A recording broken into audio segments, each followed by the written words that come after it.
রোজা শুরুর আগেই বেড়ে গেছে খুচরা ও পাইকারি বাজারে দামের ব্যবধান। বাজার নিয়ন্ত্রণের উদ্যোগ ভেস্তে যাওয়ার শঙ্কা। এই পাইকারি মার্কেট, কারণ বাজার কিংবা এই জাতীয় যত মার্কেট আছে, এটার তুলনায় খুচরা বাজারে অনেক অনেক বেশি দাম। মনিটরিংটা দরকার, যে কিনে নিচ্ছে কি দাম আর বিক্রি করতেছে কি দাম খুচরা। বছর জুড়েই চলবে মনিটরিং, আশ্বাস মেয়রের। প্রতিটি দ্রব্যমূল্য স্থিতিশীল তো থাকবেই, বরঞ্চ কয়েকটা দ্রব্যমূল্য ইনশাল্লাহ আমরা আগের থেকে কম দামে এই রমজানে সরবরাহ করতে সক্ষম হব।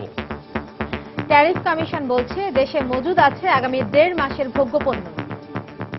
আগামী 1.5 মাস যে পরিমাণ চাহিদা থাকবে তার প্রায় 1.5 গুণ মালামালের স্থিতি বর্তমানে আমাদের বিভিন্ন ব্যবসায়ীদের কাছে আছে।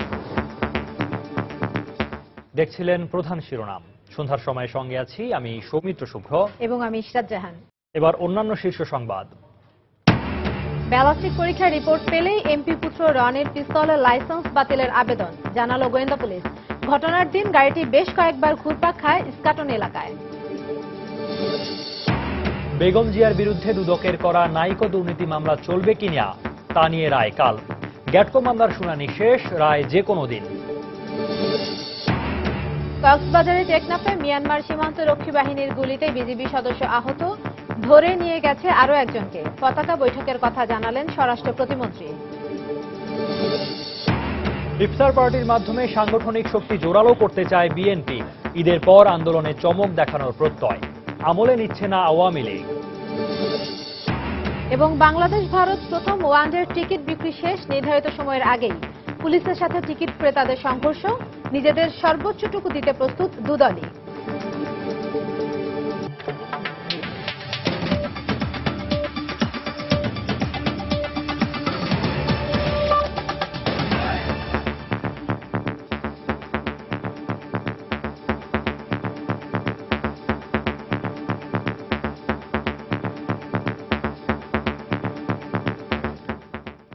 ব্যালাস্টিক পরীক্ষার রিপোর্ট হাতে পেলে এমপি পুত্র বখতিয়ার আলম রনির পিস্তলের লাইসেন্স বাতিলের আবেদন করা হবে বলে জানিয়েছেন গোয়েন্দা পুলিশের যুগ্ম কমিশনার মনিরুল ইসলাম। এদিকে ঘটনাস্থলের পাশের একটি ভবনের 13 এপ্রিল মধ্যরাতের সিসি ক্যামেরার ফুটেজে দেখা গেছে রনিকে বহনকারী প্রাডো গাড়িটি বেশ কয়েকবার ইস্কাটন এলাকা অতিক্রম করেছে। খান মোহাম্মদ জুমেলের রিপোর্ট। রাজধানীর ইস্কাটনের যে এলাকায় রনির গুলিতে 2 জন মারা গেছেন বলে গোয়েন্দা পুলিশ দাবি করছে, তার পাশের একটি ভবনের নিরাপত্তা ক্যামেরার ফুটেজে দেখা যায় সেখান দিয়ে বেশ কয়েকবার অতিক্রম করেছে রনিকে বহনকারী কালো রঙের একটি প্রাডো জিপ। ঘটনার পর পুলিশ জানিয়েছিল ওই দিন রাতে মগবাজারে এক বন্ধুকে নামিয়ে ফেরার পথে ইস্কাটনে যানজটে পড়লে গুলি ছোড়েন রনি। আর গুলির ঘটনাটি যেখানে ঘটেছিল তার অপর পাশের রাস্তায় ছিল সিসি ক্যামেরা, ফলে গুলি ছোড়ার স্পষ্ট কোনো ছবি ক্যামেরায় ধরা পড়েনি। গোয়েন্দা পুলিশ বলছে গুলি করার কথা প্রাথমিকভাবে তাদের কাছে স্বীকার করেছে রনি। তার যে লাইসেন্সকৃত অস্ত্র থেকে গুলি হয়েছে বলে সেও স্বীকার করেছে আমাদের জিজ্ঞাসাবাদে, তার ড্রাইভার স্বীকার করেছে। তো সেটির ভিত্তিতে এবং ব্যালিস্টিক রিপোর্ট পেলে আমরা, অর্থাৎ ব্যালিস্টিক রিপোর্টেও যদি পরীক্ষায় যদি সেটি প্রমাণিত হয় তাহলে তার যে লাইসেন্স, অস্ত্রের লাইসেন্স, সেটি বাতিলের জন্য আমরা হয়তো যথাযথ কর্তৃপক্ষের মাধ্যমে আবেদন জানাবো। রনিকে হয়রানিমূলকভাবে গ্রেপ্তার করা হয়েছে বলে তার আইনজীবী যে দাবি করেছেন তা সঠিক নয় বলেও দাবি করেন গোয়েন্দা কর্মকর্তা। আইনজীবী অভিযোগ করার চেষ্টা করেছে যে তাকে হয়রানিমূলকভাবে গ্রেপ্তার করা হয়েছে। এই বিষয়টি সঠিক নয়। আসলে আপনারা জানেন যে সুনির্দিষ্ট তথ্য প্রমাণের, সাক্ষ্য প্রমাণের ভিত্তিতেই মূলত বখতিয়ার আলম রনিকে গ্রেপ্তার করা হয়েছে। সব ধরনের প্রভাব মুক্ত হয়ে সম্পূর্ণ নিরপেক্ষভাবে এই মামলার তদন্ত চলছে বলে আবারও দাবি করেন গোয়েন্দা পুলিশের যুগ্ম কমিশনার। খান মোহাম্মদ রুমেল, সময় সংবাদ, ঢাকা। বিএনপি চেয়ারপারসন বেগম খালেদা জিয়ার বিরুদ্ধে দুদকের করা নাইকো দুর্নীতি মামলা চলবে কিনা এই বিষয়ে কাল রায় দেবেন হাইকোর্ট। রায় ঘোষণার জন্য মামলাটি আগামীকাল দুপুর 12টার কার্যতালিকায় রাখা হয়েছে। দুদক ও বেগম জিয়ার আইনজীবীর প্রত্যাশা রায় তাদের পক্ষেই যাবে। এদিকে বেগম জিয়ার বিরুদ্ধে গ্যাটকো দুর্নীতি মামলার রুলের শুনানি শেষ হয়েছে আজ। এ বিষয়ে যে কোনো দিন রায় দেবেন হাইকোর্ট। আজ শুনানি শেষে হাইকোর্টের একটি দ্বৈত বেঞ্চ রায়ের এই দিন ধার্য করেন। আফজাল হোসেনের রিপোর্ট। কানাডীয় কোম্পানি নাইকোর সঙ্গে তেল গ্যাস অনুসন্ধান চুক্তির মাধ্যমে রাষ্ট্রের 10,000 কোটি টাকা ক্ষতির অভিযোগে বিএনপি চেয়ারপারসন বেগম খালেদা জিয়ার বিরুদ্ধে দুদকের করা নাইকো মামলাটি হাইকোর্টের নির্দেশে 7 বছর ধরে স্থগিত রয়েছে। একই সাথে মামলাটিতে স্থায়ী জামিনে আছেন বেগম জিয়া। তবে মামলা সচলে দুদক এবং মামলা বাতিল চেয়ে বেগম জিয়ার এক আবেদনের শুনানি শেষে গত 28 মে মামলাটিতে যে কোনো দিন রায় দেওয়ার আদেশ দেন আদালত। বুধবার দুদক ও বেগম জিয়ার আইনজীবীরা জানিয়েছেন বৃহস্পতিবার দুপুরে বেগম জিয়ার বিরুদ্ধে নাইকো মামলা চলবে কিনা এ বিষয়ে রায় দিবেন হাইকোর্ট। দুদকের আইনজীবীর প্রত্যাশা রায় তাদের পক্ষেই যাবে। খালেদা জিয়া একটা ফৌজদারি মামলা চ্যালেঞ্জ করেছেন রিট জুরিসডিকশনে। ফৌজদারি মামলা রিট জুরিসডিকশনে চ্যালেঞ্জ করার এখতিয়ার নাই এবং সেটা আমরা আপিল বিভাগের নজির এখানে দেখিয়েছি। শেখ হাসিনার নাইকোর কেস আর খালেদা জিয়ার নাইকোর কেসের মধ্যে কোথায় কোথায় তফাৎ। আমি আশাবাদী যে আমরা ন্যায় বিচার পাবো। তবে বেগম জিয়ার আইনজীবীরা মনে করেন হাইকোর্টে ন্যায় বিচার পাবেন বেগম জিয়া। আজকে মাননীয় প্রধানমন্ত্রী শেখ হাসিনার বিরুদ্ধে যে দায়েরকৃত, যিনি চুক্তিটি নিশ্চিত করেছেন, সেই মামলাটা খারিজ করে দিয়েছে। যেহেতু শেখ হাসিনার মামলাটা খারিজ হয়েছে, আমরা আশা করি অবশ্যই বেগম খালেদার বিরুদ্ধে দায়েরকৃত নাইকো মামলাটা খারিজ হবে। এদিকে বেগম জিয়ার বিরুদ্ধে গ্যাটকো দুর্নীতি মামলা রুলের শুনানি বুধবার শেষ হয়েছে। এ বিষয়ে যে কোনো দিন রায় দিবেন হাইকোর্ট। আর জিয়া অরফানেজ ট্রাস্ট ও জিয়া চ্যারিটেবল ট্রাস্ট দুর্নীতি মামলায় হাজিরা দিতে বুধবার বকশীবাজারের অস্থায়ী আদালতে যাবেন বেগম জিয়া, এমনটাই জানিয়েছেন তার আইনজীবী সানাউল্লাহ মিয়া। আফজাল হোসেন, সময় সংবাদ, ঢাকা। দেখছেন সন্ধ্যার সময়। রমজান মাস জুড়ে ইফতার পার্টিকে কেন্দ্র করে সরগরম হতে যাচ্ছে দেশের রাজনৈতিক অঙ্গন। এর মাধ্যমে সাংগঠনিক শক্তি জোরদার করে ঈদের পর আন্দোলনে চমক দেখাতে চায় বিএনপি। অন্যদিকে রাজনৈতিক নয়, শুধুমাত্র ধর্মীয় উদ্দেশ্যেই ইফতার পার্টি করে নেতাকর্মীদের মাঝে মেলবন্ধন তৈরি করতে চায় আওয়ামী লীগ। বিএনপির ঘুরে দাঁড়ানোর ঘোষণা মোটেই আমলে নিচ্ছে না তারা। সালাউদ্দিন সুমনের রিপোর্ট। রমজানকে কেন্দ্র করে প্রতি বছর দেশ জুড়ে ইফতার পার্টির আয়োজন রূপ নেয় অন্যরকম এক ধর্মীয় উৎসবে। এবারও এই অনুষঙ্গে শামিল হতে প্রস্তুত রাজনৈতিক দলগুলো। রমজানের প্রথম দিন থেকে শেষ দিন পর্যন্ত কেন্দ্রীয়ভাবে বেশ কয়েকটি ইফতার পার্টির আয়োজন করতে যাচ্ছে বিএনপি। ক্ষমতাসীন আওয়ামী লীগও থেমে নেই। কেন্দ্র থেকে তৃণমূল মাসব্যাপী সর্বত্রই ইফতার পার্টির পরিকল্পনা চূড়ান্ত করেছে দলটি। সঙ্গত কারণেই রমজানে রাজনীতি পেতে যাচ্ছে ভিন্ন মাত্রা। এবারও আমরা দলীয়ভাবে আমাদের বিভিন্ন সামাজিক রাজনৈতিক ইফতার মাহফিলের অনুষ্ঠান থাকবে। কেন্দ্রীয়ভাবে প্রায় 5-6টি অনুষ্ঠান করা হবে, যার মধ্যে কূটনৈতিকদের দাওয়াত দেয়, আরেকটাতে বিশিষ্ট নাগরিকদের দাওয়াত দেয়। ইফতার পার্টির মাধ্যমে নেতাকর্মীদের মনোবল চাঙ্গা করে বিএনপি সাংগঠনিক ভিত্তি শক্ত করতে চাইলেও এ নিয়ে রাজনীতি করতে চায় না আওয়ামী লীগ। এই সিয়াম সাধনার মাসকে আমরা পবিত্রতা রক্ষা করতে চাই। এটার মধ্যে রাজনীতির উদ্দেশ্যে আমরা ইফতার পার্টি করব, এই ধরনের মানসিকতা আমরা পোষণ করি না। আমি এবারে ইফতারগুলি কেবল ধর্মীয় অনুষ্ঠান হিসেবে দেখছি না। আমি মনে করি এগুলো আমাদের সাংগঠনিক যে দুর্বলতা আছে সেগুলি কাটিয়ে ওঠার জন্য সহায়ক হবে। রমজানে দল গুছিয়ে ঈদের পর আন্দোলনের মাঠে নতুনভাবে নামতে প্রত্যয়ী বিএনপি। লক্ষ্য যদি আমরা অর্জন করতে চাই, তাহলে আমাদেরকে নির্বাচন কমিশন এবং এই সরকারকে বদলাতে হবে। এছাড়া সম্ভব হবে বলে আমি মনে করি না। সেই লক্ষ্যেই ঈদের পরে একটা নতুন অধ্যায় শুরু হবে। তবে এ নিয়ে যেন কোনো মাথা ব্যথা নেই ক্ষমতাসীনদের। বিএনপি নেত্রী বেগম খালেদা জিয়া প্রতিবারই কিন্তু উনি জনসভায় প্রকাশ্যেই বলেছিলেন যে আগামী ঈদের পর থেকে তীব্র আন্দোলন গড়ে তোলা হবে, সরকার পতন আন্দোলন করা হবে। ওনার সেই তীব্র আন্দোলন জনগণ আর চোখে দেখেনি। ওনার কর্মীরাও সেই তীব্র আন্দোলন কি সেটা মানেও বোঝে নাই। নতুন অধ্যায়ের কথা বললেও ঈদের পর আন্দোলনের কি কৌশল হবে তা এখনই জানাতে চাননি বিএনপির এই শীর্ষ নেতা। সালাউদ্দিন সুমন, সময় সংবাদ, ঢাকা। আওয়ামী লীগ নেতারা বলেছেন, বেগম খালেদা জিয়া নেতাকর্মীদের যতই উজ্জীবিত করার চেষ্টা করুন না কেন, বিএনপি আর শির দাঁড়া সোজা করে দাঁড়াতে পারবে না। জাতীয় প্রেস ক্লাবে সকালে বঙ্গমাতা পরিষদের এক আলোচনা সভায় একথা বলেন তারা। এ সময় বক্তারা খালেদা জিয়াকে জঙ্গিবাদের সবচেয়ে বড় পৃষ্ঠপোষক বলে আখ্যায়িত করেন। বেগম খালেদা জিয়া, আপনি পার পাবেন না। আপনি যতই আপনার নেতা কর্মীদের উজ্জীবিত করার চেষ্টা করেন না কেন, কোনো লাভ হবে না। বিএনপির দিন শেষ।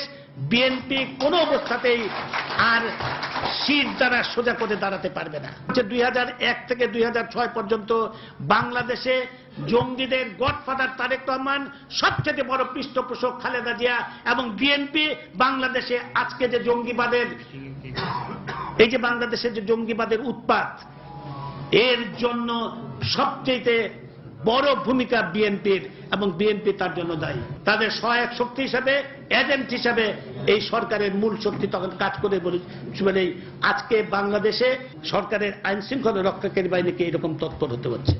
বিএনপি জামাত বারংবার হরতাল ডেকে হরতালকে একটি কৌতুকে পরিণত করেছে। আজকে সমগ্র দেশের মানুষ এই হরতালকে প্রত্যাখ্যান করেছে। তবে বেগম খালেদা জিয়া এবং বিএনপি জামাতের পেট্রোল বোমা বাহিনী এখনো সক্রিয় আছে। আমাদেরকে এই ব্যাপারে সতর্ক থাকতে হবে। সন্ধ্যার সময় আরো থাকছে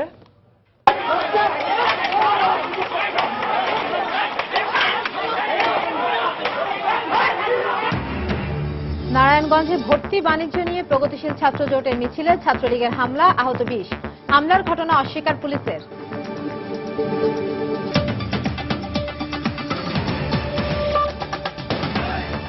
রোজা শুরুর আগেই বেড়ে গেছে খুচরা ও পাইকারি বাজারে দামের ব্যবধান।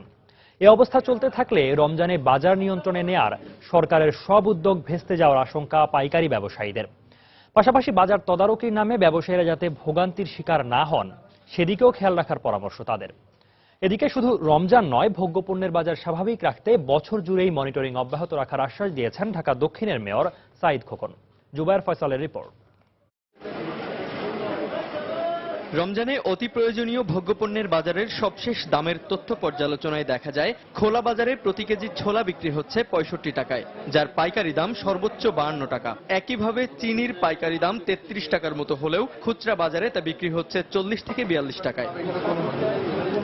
ভোজ্য তেলের দামের ক্ষেত্রে কিছুটা সামঞ্জস্য থাকলেও বেশ গড়মিল দেখা গেছে খেজুর, সেমাই, আটা, ময়দা সহ অধিকাংশ নিত্যপণ্যের। এ কারণে ক্রেতারাও এখন কিছুটা সাশ্রয়ী মূল্যে কেনাকাটা করতে হচ্ছেন পাইকারি বাজারমুখী। খুচরা বাজারে তো এখান থেকে অবশ্যই দাম বেশি, তো আমরা সেটা ছেড়ে একটু প্রাইস যাতে রিজনেবল পাই এই জন্য আসি। পাইকারি হিসাবে 5 কেজি বা 7 কেজি এভাবে যদি নেওয়া হয় তাহলে কিন্তু প্রতি কেজিতে 7-8 টাকা 10 টাকা করে সাশ্রয় হয়। পাইকারি ব্যবসায়ীদের দাবি, গেল কয়েক বছরে বাজারে পণ্য মজুদের প্রবণতা কমলেও নিয়ন্ত্রণ করা যাচ্ছে না খুচরা ব্যবসায়ীদের।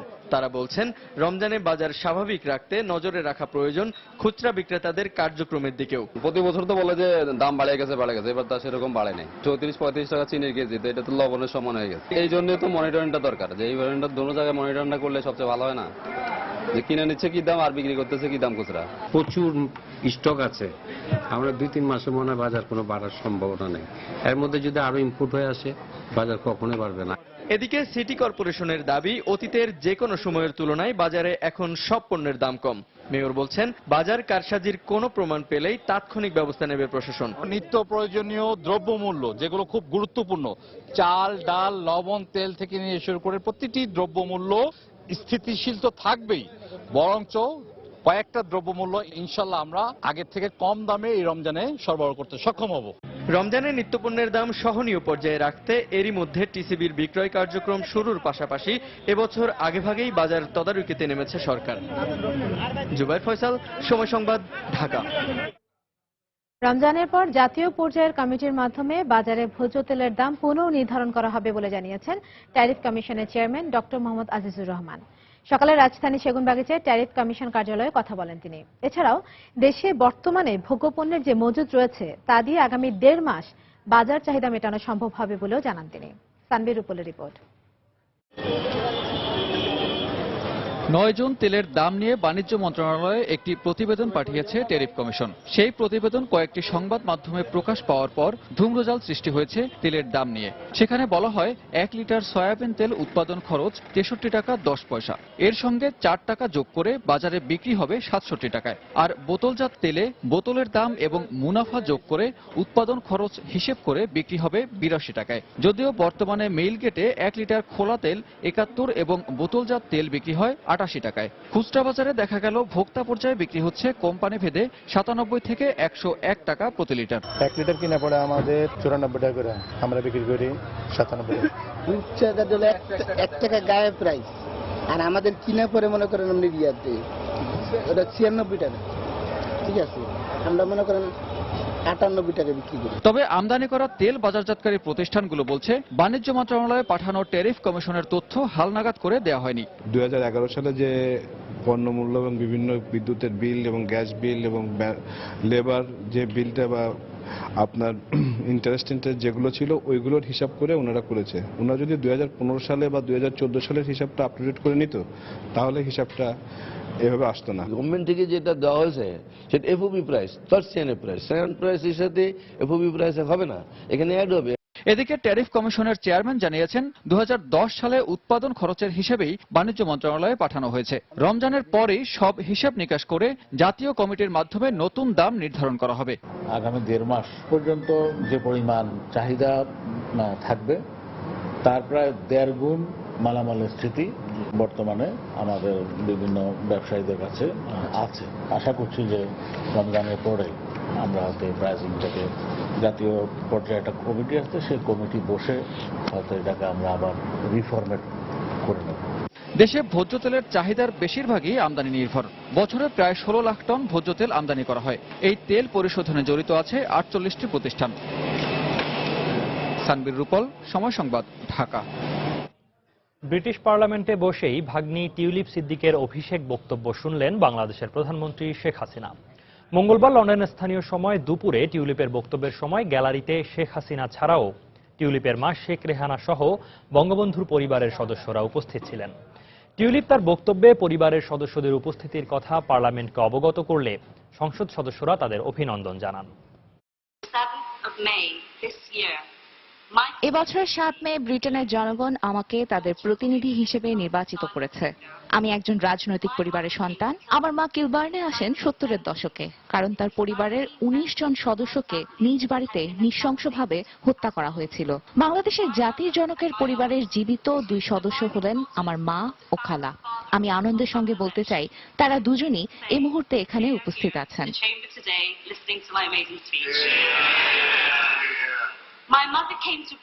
আমার মা ব্রিটেনে এসেছেন কারণ এটাই তার কাছে সবচেয়ে নিরাপদ দেশ মনে হয়েছে।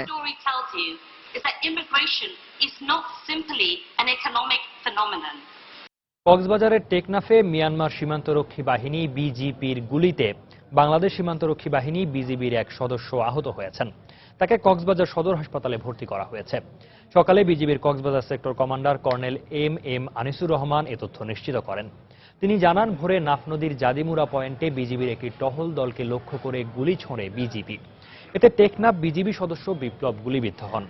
গুলি বিনিময়ের এক পর্যায়ে Teknaf BGB platoon commander Naik রাজ্জাককে ধরে নিয়ে যায় মিয়ানমার সীমান্তরক্ষী বাহিনী।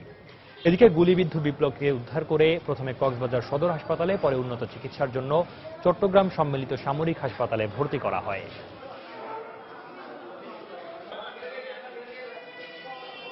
রোগীকে তাৎক্ষণিকভাবে চিকিৎসা করে সার্জারি ওয়ার্ডে ভর্তি করাই। সার্জারি ওয়ার্ডে বিশেষজ্ঞ ডাক্তারগণ তৎক্ষণাৎ রোগীকে ওটিতে নিয়ে অপারেশন সম্পন্ন করে। এই রোগীর মাথা এবং হাতের মধ্যে আঘাত ছিল। এদিকে বিজিবির Cox's Bazar sector commander colonel M Anisur Rahman জানিয়েছেন, বিজিবির নায়ক আব্দুর রাজ্জাককে ফিরিয়ে আনার প্রক্রিয়া চলছে। আমাদের 2টা পেট্রোল ছিল, নিয়মিত পেট্রোলিং করতেছিল। ওই পাশে মায়ানমারেরও পেট্রোল ছিল। তো এদের ভিতরে ভুল বুঝাবুঝি হয়। ভুল বুঝাবুঝির ফলে 2 পক্ষ থেকে ফায়ার ওপেন করে। ওরাও ওপেন করে ফায়ার, আমাদের সাইড থেকেও ফায়ার ওপেন করা হয়। তো আমাদের এই সাইডে একজন আহত হয়েছে, আর একজনকে ওরা নিয়ে গেছে সাথে করে। ধস্তাধস্তি হয়েছিল, তাকে ধরার পরে নিয়ে গেছে। আর ওদের সাইডে কতজন আহত হয়েছে আমরা ঠিক জানি না। যাকে নিয়ে গেছে তাকে আনার জন্য আমরা পতাকা মিটিং করব।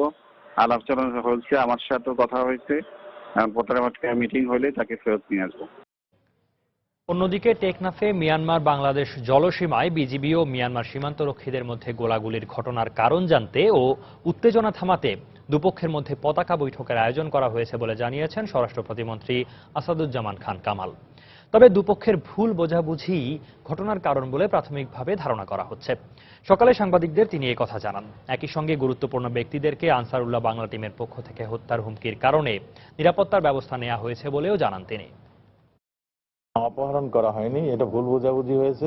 হয়তো সেই মাছ ধরার জালে বাধাপ্রাপ্ত হয়ে ওই পারে চলে গিয়েছিল, সেইখানেই ভুল বোঝাবুঝি, সেইখানেই কিছুটা গোলাগুলির হয়েছে। ফ্ল্যাগ মিটিং এর মাধ্যমে বাকিটুক সরা হবে। এই ভুল বোঝাবুঝি কেন হলো তার একটা কারণ বের করে আমরা ভবিষ্যতে আমাদের 2 পক্ষই, বিজিবি এবং বিজিপি, দোনো পক্ষই আরো সতর্কতা অবলম্বন করবে।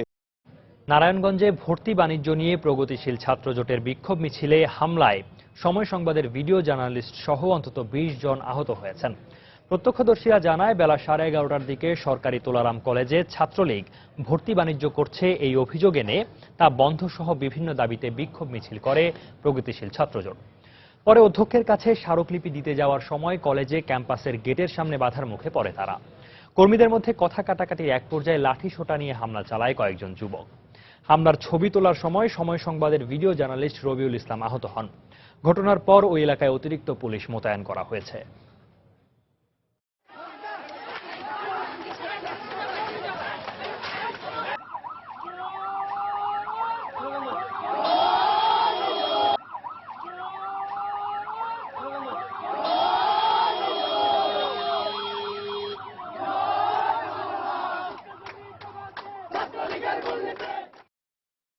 কাঠ, বাঁশ, লাঠি, মানে যা হাতের কাছে পাওয়া গেছে আর কি, ছোড়া, এইগুলি সব হচ্ছে ক্যাম্পাসের ভেতর থেকে নিয়ে পেছনের গেট, কলা ভবনের যে পেছনের দরজা সেটা দিয়ে বের হয়ে এসে আমাদের মিছিলের সাইড থেকে হচ্ছে হামলা। পড়াশোনার যে বর্তমান যে আধুনিক যে আইডিয়া বা আধুনিক যে প্রসেস এই সম্পর্কে তারা মনে হয় কিছুই জানে না, যার কারণে তারা শুধু চারিদিকে চিল্লাচিল্লি করে ভর্তি বাণিজ্য, কিন্তু সত্যিকার অর্থে অনলাইন পদ্ধতিতে SMS পদ্ধতিতে কখনো কোনো জায়গায় কোনো বিশ্ববিদ্যালয়ে কোথাও ভর্তি বাণিজ্য করার কোনো বিন্দু পরিমাণ সুযোগ নেই।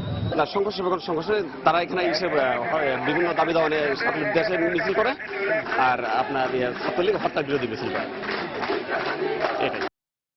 রাজধানী বাংলা মোটর মোড়ে পুলিশ কনস্টেবল নিহত হওয়ার ঘটনায় দায়ের করা মামলায় বিএনপির ভারপ্রাপ্ত মহাসচিব মির্জা ফখরুল ইসলাম আলমগীর সহ 20 নেতাকর্মীর অব্যাহতির শুনানির জন্য 30 জুলাই দিন ধার্য করেছেন আদালত।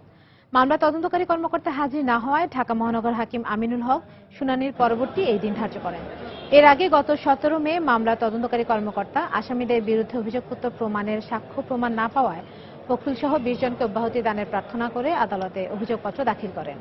2013 সালে 24 ডিসেম্বর বিএনপি চেয়ারপারসন খালেদা জিয়ার লং মার্চ ফর ডেমোক্রেসি কর্মসূচি ঘোষণার পর রাতে বাংলা মোটর মোড়ে থাকা পুলিশের রিকুইজিশন বাসে পেট্রোল বোমা নিক্ষেপ করা হয়। এতে পুলিশ কনস্টেবল ফেরদৌস খলিল মারা যান। পরের দিন রমনা থানায় পুলিশ বাদী হয়ে একটি মামলা করে।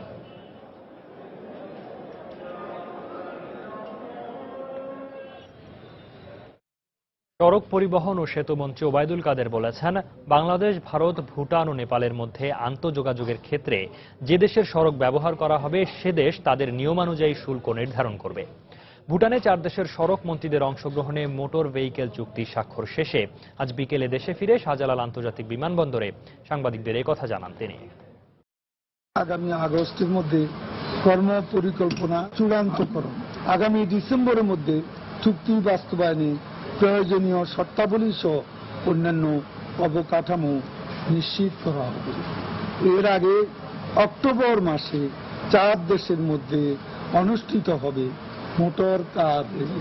যার যার রাস্তা ব্যবহার করবে সেই রাস্তা ফি দিতে হবে, সেটা সে দেশের নিয়ম অনুযায়ী দিতে হবে। আমাদের নিয়ম অনুযায়ী আমরা ঠিক করব।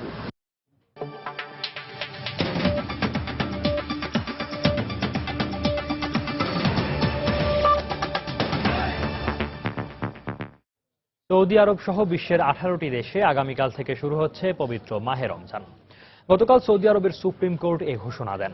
সৌদি সংবাদ মাধ্যম জানায়, সৌদি আরব ছাড়াও কুয়েত, কাতার, সংযুক্ত আরব আমিরাত, Bahrain, Iraq, Syria, Yemen, Jordan, ফিলিস্তিন, তুরস্ক, মিশর, লিবিয়ার মুসলমানদের বুধবার মধ্যরাতে সেহরি খেতে হবে। এছাড়াও জাপান, ইন্দোনেশিয়া, মালয়েশিয়া এবং ইউরোপের দেশ ফ্রান্স ও বেলজিয়ামে একই দিন থেকে রমজান শুরু হবে। For some, it's time to head.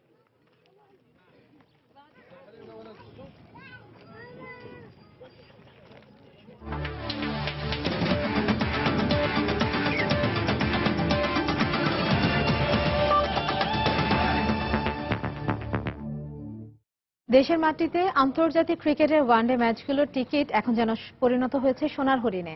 আবার তা যদি হয় বাংলাদেশ ভারতের ম্যাচ, তাহলে তো তার উত্তাপ ছড়ায় আরো বেশি। তাই তো বিক্রি শুরুর মাত্র 3.5 ঘন্টার মধ্যে শেষ হয়ে গেছে টাইগারদের বিপক্ষে টিম ইন্ডিয়ার প্রথম ওয়ানডে ম্যাচের সব টিকিট। অভিযোগ উঠেছে পুলিশের সহায়তায় কালোবাজারের, যার ফলে পুলিশের সাথে ধাওয়া পাল্টা ধাওয়া হয়েছে টিকিট কিনতে আসা ক্রিকেট প্রেমীদের। মাহমুদ রাকিবের রিপোর্ট। রাস্তার মধ্যেই ছোট ছোট দলে বিভক্ত হয়ে কেউ কার্ড খেলে, কেউ বা আবার সময় কাটাচ্ছেন লুডো খেলে। আমরা রাত 3টা বাজে আইছি তো ভাই, বুঝছেন, এর লেগে সময় কাটানোর কিছু পাই না, এর লেগে কার্ড খেলতেছি। বসে বোর হয়ে গেছি আর এই টাইম পাসের জন্য জাস্ট আর কিছুই না। প্রথম রাউন্ডের আগের দিন ইউসিবি ব্যাংকের মিরপুর শাখার আশপাশে চিত্র ছিল এমনই, কারণ শুধুমাত্র এখান থেকেই যে পাওয়া যাবে মাশরাফি ধোনিদের প্রথম ওয়ানডে ম্যাচের টিকিট। গতকাল রাতে থেকে আমরা এখানে দাঁড়ানো টিকিটের সন্ধানে, শুধুমাত্র ইন্ডিয়ার হোয়াইট হাউস করবো, পাকিস্তানের হোয়াইট হাউস করছি। তবে লাইন ভেঙে টিকিট দেয়া কিংবা কালোবাজারি এমন নানা অভিযোগ ছিল লাইনে দাঁড়িয়ে থাকা তরুণ তরুণীদের কণ্ঠে। মাঝখান থেকে যেভাবে ঢুকে যাচ্ছে, যেভাবে ব্ল্যাকে টিকিট বিক্রি করার জন্য এই যে এরা আসছে, এদেরকে জিজ্ঞেস করে দেখেন এরা কোন দেশের সাথে খেলা, ইভেন এটা বলতে পারছে না। সেই সামনে ছিলাম, আমাদের ধাক্কা দিতে দিতে দিতে আমরা একবারে শেষ মাথায় চলে গেছি। পুলিশ কি করে 50 টাকা 100 টাকা নিয়ে পোলাপাইন করে সামনে সিরিয়ালে দিয়ে দেয়। যারা প্রমাণ পাওয়া যায়, বোরখা পরে যখন মহিলা পুলিশরা টিকিট কিনে বেশি দামে বিক্রি করছিল দর্শকদের কাছে, যদিও তো অস্বীকার করেন পুলিশের ঊর্ধ্বতন কর্মকর্তারা। এই দেখেন এর গাড়ির মধ্যে এখন উনি ড্রেস চেঞ্জ করে, ঠিক আছে, বোরখা পরে ভিতরে যায় টিকিট কিনে বিলাকে টিকিট বিক্রি করতেছে। অনেক বড় লাইন, অনেক কিছু, অনেক লোক, এর মধ্যে তো সবাই টিকিট পাবে না, তো যারা টিকিট পাবে না তাদের তো একটু খুব থাকেই। এদিকে যখন সোনার হরিণ টিকিট হাতে পান ক্রিকেট সমর্থকরা, তখন সব দুঃখ ভুলে স্বর্গের হাসি ফুটে ওঠে তাদের কণ্ঠে। সেই সকাল 5টা বাজে আসছি, আমি টিকিট পেয়েছি, অনেক খুশি। কিন্তু টিকিট বিক্রির 3.5 ঘন্টার মধ্যেই হঠাৎ করে ঘোষণা আসে টিকিট শেষ। দর্শকদের চাহিদা অনুযায়ী টিকিট না থাকায় নির্ধারিত সময়ের আগেই টিকিট বিক্রির বুথগুলো বন্ধ করে দেয় ব্যাংক কর্তৃপক্ষ, যার ফলে টিকিট না পাওয়া বিক্ষুব্ধ ভক্ত সমর্থকদের সাথে পুলিশের ধাওয়া পাল্টা শুরু হয়। এর মধ্যেই টিকিটের দাবিতে বিক্ষোভ করতে থাকে শত শত ক্রিকেট ভক্ত সমর্থকরা। তবে দ্রুত টিকিট শেষ হওয়ার জন্য ব্যাংক কর্মকর্তারা দায়ী করেন বিসিবি থেকে কম টিকিট দেওয়াকেই। টিকিটের জন্য লাইনে দাঁড়িয়েছিলাম, তারপরে পুলিশে ধাওয়া দিল, ধাওয়াতে লাঠি চার্জ আমার এই জায়গায় লাগছে। এটা কি পুলিশের ঠিক না? আমি টিকিট পাইনি। এখনো ব্ল্যাকে টিকিট বিক্রি হচ্ছে, 500 টাকার টিকিট 1500, 2000। আমাদের টিকিটের পরিমাণও মানে খুবই নগণ্য, দর্শকদের যে পরিমাণ দর্শক লাইনে দাঁড়িয়ে আছে, তো আমরা চেষ্টা করি স্বল্প সংখ্যক টিকিট নিয়ে অত্যন্ত সুশৃঙ্খল ভাবে মানে সাধারণ পাবলিকের ভিতরে টিকিট ডিস্ট্রিবিউট করার জন্য। মাহমুদ রাকিব, সময় সংবাদ, ঢাকা। সন্ধ্যার সময়ে এ পর্যায়ে শীর্ষ সংবাদ জানিয়ে দিচ্ছি আরেকবার। ব্যালাস্টিক পরীক্ষার রিপোর্ট পেলেই এমপি পুত্র রনির পিস্তলের লাইসেন্স বাতিলের আবেদন জানালো গোয়েন্দা পুলিশ। ঘটনার দিন গাড়িটি বেশ কয়েকবার ঘুরপাক খায় ইস্কাটন এলাকায়। বেগম জিয়ার বিরুদ্ধে দুদকের করা নাইকো দুর্নীতি মামলা চলবে কিনা তা নিয়ে রায় কাল। গ্যাটকো মামলার শুনানি শেষ, রায় যে কোনো দিন। ইফতার পার্টির মাধ্যমে সাংগঠনিক শক্তি জোরালো করতে চায় বিএনপি। ঈদের পর আন্দোলনের চমক দেখানোর প্রত্যয়, আমলে নিচ্ছে না আওয়ামী লীগ। রোজার আগেই বেড়েছে খুচরা ও পাইকারি বাজারে দামের ব্যবধান। বছর জুড়েই চলবে মনিটরিং, আশ্বাস মেয়রের। ট্যারিফ কমিশন বলছে মজুদ রয়েছে 1.5 মাসের ভোগ্যপণ্য। এবং বাংলাদেশ ভারত প্রথম ওয়ানডের টিকিট বিক্রি শেষ, নির্ধারিত সময়ের আগে পুলিশের সাথে টিকিট ক্রেতাদের সংঘর্ষ। নিজেদের সর্বোচ্চটুকু দিতে প্রস্তুত দুদলই।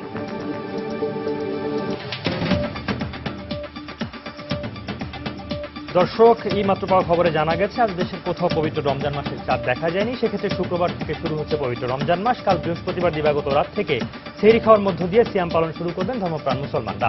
এই ছিল আমাদের সন্ধ্যার সময়ে। যে কোনো খবর পেতে ভিজিট করুন সময় নিউজ.tv। সঙ্গে থাকুন সময়।